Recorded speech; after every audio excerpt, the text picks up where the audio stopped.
Hello, my name is Kaylin Heath, and my topic today is one that I'm very passionate about and see that there may be a need to address this in our organization. However, before we get into the details, let's take a look at our agenda so that you have a roadmap of what will be covered today. First, I want to address a change that we should consider implementing in our organization. Once that change has been identified, our attention will move to the why behind the change and look at specific statistics to show why this change is needed. From there, I'll give us a historical perspective to help set the stage for looking at the research that has been done around this topic. As with any change, it is important to examine the research that has been done in order to determine if this change would make sense for our organization. Lastly, we are going to look at the factors to consider if this proposal is accepted and what the logistics of what would need to be determined. Based on the research that will be covered, there are pieces that we are going to want to include in order to set our organization up for success with this possible shift. We've all heard the saying, live to work or work to live. This is a common saying that is used as a means to describe our mindset around work and the reasons why we work. In many organizations around the U.S., the decision around work has been to take the live to work mentality, and frequently we overwork ourselves, putting in long hours in our jobs. As a result, we sacrifice time with family and are unable to engage in other activities outside of work that would fulfill us. There is simply no time for anything else. However, workers in the U.S. may be experiencing a shift in their overall thinking around work. As an organization, we need to be prepared for what's to come and be ready to make changes now in order to keep our current employees satisfied and remain competitive in our future recruitment efforts. So what's the shift? The shift we are beginning to see is employees wanting to have the time to experience activities outside of work. Workers are beginning to take a work to live approach and are seeing that there's a life outside of the office that can't be left behind or ignored. So I'm sure you're asking yourselves right now, what do these changes look like and how will it work in our organization? Our organization needs to look at how we can help our employees achieve this better work-life balance so they can still be productive at work, but also have time for life outside of work activities, such as more time with family, traveling, trying to find a new activity, returning to school to further their education, or even just experiencing a better balance with the home life responsibilities.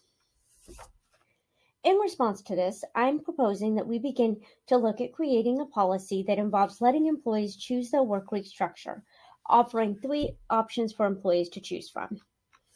The first option would be to allow employees to work a shortened week consisting of 4 days and a total of 32 hours. The second option would be to allow employees to work a compressed schedule consisting of 40 hours a week, but still have employees work these hours in 4 days, giving them 3 days off. The third option is to let employees keep working the traditional 5 days, 40 hours a week format. We may find that some employees are the most productive in the traditional workweek structure, and this needs to be an available option to those employees. In the beginning of my presentation, I talked about the shift that is occurring around work. I understand that this would be a huge change in how our organization operates. However, there are 2 significant reasons that we need to look at in terms of why this change should be made in our organization. First, reason number 1, workers around the U.S. are experiencing employee burnout, which is leading to a variety of negative impacts. Before we look at what those negative impacts are, it is important to identify what employee burnout is. The World Health Organization describes burnout as a condition that occurs because of stress in the workplace that employees are unable to manage. Burnout has 3 main factors to it: a feeling of depleted energy and exhaustion, beginning to mentally pull away from our job, or becoming negative in thoughts and feelings about work when this isn't usually in the employee's personality to behave this way. And finally, a decrease in the employee's ability to produce a positive result from their work efforts. So just how big of a reason is this? Well, let's look at some numbers. The APA, or American Psychological Association's 2021 Work and Well-Being Survey, showed just how much employee burnout is becoming prevalent in the workforce today. This survey included around 1,500 workers, and it was revealed that 79% of those workers experienced some sort of workplace stress a month before this survey was taken. In addition, as you can see, 3 out of 5 people reported that they experienced negative impacts from their workplace stressor. And what were those negative impacts? As you can see, the results showed that the negative impacts of their stress included no interest, motivation, or energy to do their job, decrease or lack of effort given at work, cognitive weariness, and emotional and physical exhaustion. However, most alarming is that this survey found that physical exhaustion among workers showed an increase of 38% since 2019, so just over 2 years. These results show why we need to care about employee burnout. The negative impacts that can result from employee burnout are significant and can have a direct impact on our organization's productivity and overall culture.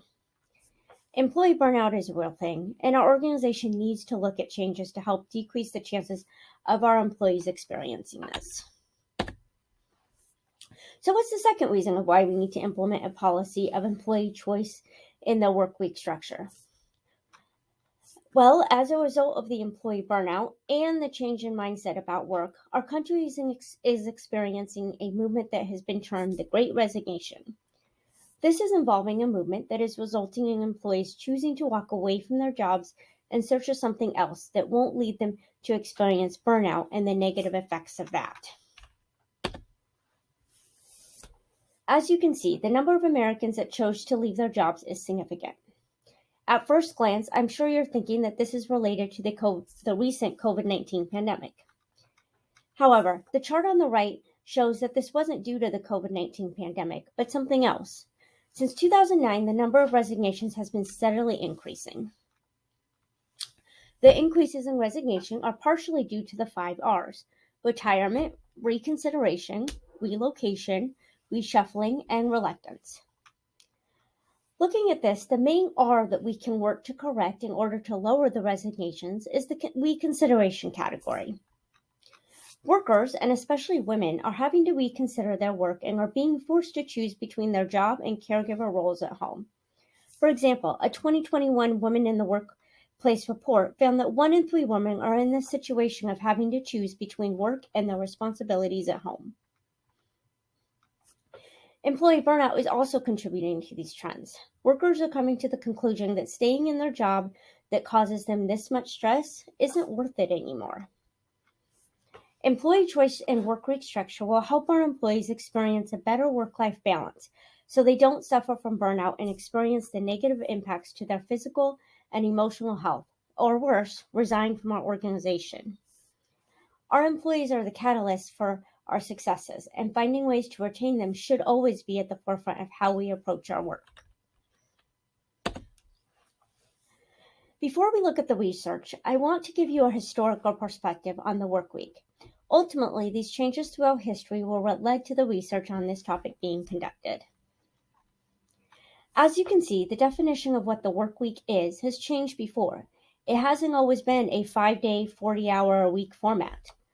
In the early 1800s, the standard was a 60-hour work week, which equaled out to 10 hours a day, 6 days a week. Then, in 1926, Henry Ford shocked the world when he made the announcement that his company, Ford Motors, would be moving all employees to a 40-hour work week, which consisted of 8 hours a day for 5 days. His belief was that employees would be more productive and would then have 2 days for employees to enjoy other activities outside of work, including the time to drive the cars that would be bought from Ford.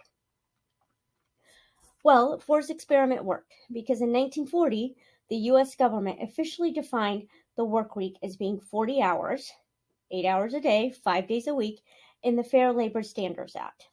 If they hadn't already, this move resulted in organizations making the move to what we now know as the traditional work week. Fast forward to the 1970s, you saw the first introduction of the 4-day work week, but in the format of a compressed work week. During this change, it prompted Nixon to predict that a 4-day, 32-hour work week wasn't far behind. Finally, enter the 2000s, where the idea behind flexible work weeks began to be seen in the professional world. Flexible work weeks involved looking at the times that work was completed within the 8-hour day and the location of where the work was completed. So looking at whether the work could be completed in places outside of the office, whether that was at home or an offsite location, remotely, just anywhere that was outside of the office. And why flexible work weeks doesn't necessarily speak to the 32-hour work week, it does further signify U.S. workers' desires to have flexibility for when the work is done so that they have more time for activities outside of work, or taking that approach of work to live. As we work our way through our roadmap identified at the beginning, we've looked at the reasons why this change is needed in our organization. We've also looked at the history of the work week in order to set up the topic of our next discussion. As part of examining the research behind the 4-day work week, it's important to look at actual situations where this change was successfully done. Andrew Barnes, who is the owner of a New Zealand trust company known as Perpetual Guardian, implemented a trial movement to a 4-day work week in his company and was very successful in this implementation. In his book, The 4-Day Week, he discusses the results of this experiment. So let's take a look at the impact that this shift had in 4 key areas: work-life balance, job performance and work demands, overall well-being of employees, and job attitudes. In looking at the Perpetual Guardian case study, let's first look at how the work-life balance was impacted from moving to a reduced work week. As you can see, the score given in how employees viewed their work-life balance before this trial was just about on par with the average found in other New Zealand companies. However, look at the increase in perception that employees had of their work-life balance after the trial period of the 4-day work week. The higher score indicates an increase in the number of employees that perceive a positive work-life balance after the change was put in place. And as we all know, perception is reality. So, in looking at work-life balance, the move to the 4-day work week had a positive impact. Next, we move to looking at the results the change had on job performance and the work demands employees experience at Perpetual Guardian. In examining job performance, the results from the trial were measured on the employee's in-role performance. So this boils down to the way supervisors saw the individual employee or the team doing their jobs. In the job performance measurement, the higher the score, the better the performance. The prediction was that job performance would not increase, since employees were doing the job in one less day. The hope was that the score would stay relatively the same, or at least not drop. While there was a very small increase post-trial, the conclusion was that employees still did the same work pre- and post-trial. This was still seen as a positive because it meant employees were still able to perform the same level and were able to successfully do their jobs even with one less working day. Moving to work demands, as you can see, the results showed a decrease in work demands. The decrease speaks to employees being encouraged to get work done in less hours, and as a result, we're able to focus specifically on getting the work completed in one less day. In examining the impact on an employee's well-being, this reflection looked at 5 areas of well-being. Life satisfaction, which is how the employee viewed their overall satisfaction with life. Health satisfaction, this examined the employee's view with their overall physical health. Leisure, this measurement shows the level of satisfaction the employee has with their leisure time. Community shows the level of satisfaction the employee feels with how involved they are in their community. And finally, stress. This reflects workers' feelings on how stressed they are due to their job. In this analysis, the results we hope to see increases between pre- and post-trial for all measures except stress. For this measure, we hope that there is a decrease. The results indicated that the move to a 4-day week positively impacted all measures. Workers felt an increased satisfaction with life, health, leisure activities, and community. The employees' feeling on stress decreased post-trial. In all measures, the results indicate that they are better than the New Zealand average. This chart signifies that a reduced work week does have a positive impact on the overall well-being of employees, or at least it did at the Perpetual Guardian case study. The last measure that we look at in this study is job attitudes. In looking at the impact that the trial had on job attitudes, we look at 3 areas. Job satisfaction, which is the measure looked at employees' feelings about their job. Work engagement. This measure looked at how tuned in they were to their work. And finally, retention. This measure looked at how employees felt about remaining in the current organization. While these trends started out high, the thinking behind that was due to the announcement that Perpetual Guardian made about the initial trial of the 4-day workweek. Regardless, post-trial, there were increases in all 3 areas of an employee's attitude about their job, work engagement level, and retention. This is one case study of an organization that was successfully able to implement a change to a 4-day work week. But what does the research say about a reduced work week? Let's take a look. The shift in the definition of the traditional work week resulted in researchers wanting to know more about this new concept of a reduced 4-day work week. In looking at the workplace dynamics, we want to know the impact that a reduced schedule had on areas such as productivity and motivation. Spoiler alert, it's all positive, but we will take a closer look at that in just a few. As with any significant change, we also want to know how this impacts the current workforce. As we've all learned, generational differences in the workplace are something to consider when implementing certain changes and when designing how the format of work is done. For workplace dynamics, we look at 2 areas, productivity and motivation. In a recent SHRM article, it spoke to a study done by VoucherCloud.com that showed workers are only productive on average for 2 hours a day in your traditional workweek environment. Andrew Barnes, from our Perpetual Guardian case, read something similar in an article done by The Economist. The biggest time wasters? Checking social media and staying up to date on the daily news. So knowing this, how does a 4-day workweek impact productivity? Let's look at some examples. Both in our case study of Perpetual Guardian and in other companies, there has been evidence of an increase in productivity around a 4-day workweek. For example, having one less day resulted in employees coming up with new ways to complete their work that were more efficient and effective. This involved utilizing the advances in technology to help them do their jobs better. These changes ultimately allowed them to complete their work faster. In the Seattle-based company Killer Visual Strategies, they implemented a 4-day workweek solely to reduce burnout and retain employees. That was their main goal. However, the result of that change was a 20% increase in productivity. The Microsoft in Japan caught headlines when their move to a 4-day workweek increased productivity by 40%. Productivity and motivation go hand in hand. In many examples of a 4-day workweek, workers were motivated to complete their work in order to have that 3rd day off. Having this benefit created a shared commitment among all employees to continue to successfully complete their jobs so that they can continue to enjoy the benefits of a reduced workweek.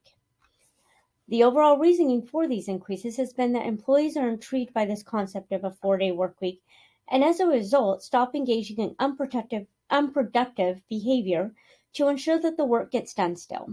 The concept of a 4-day workweek is a motivating factor to remain productive. Moving our attention to the workforce, the current workforce is changing. The last of the baby boomers are retiring, and Generation Xers and Millennials are taking over the workforce.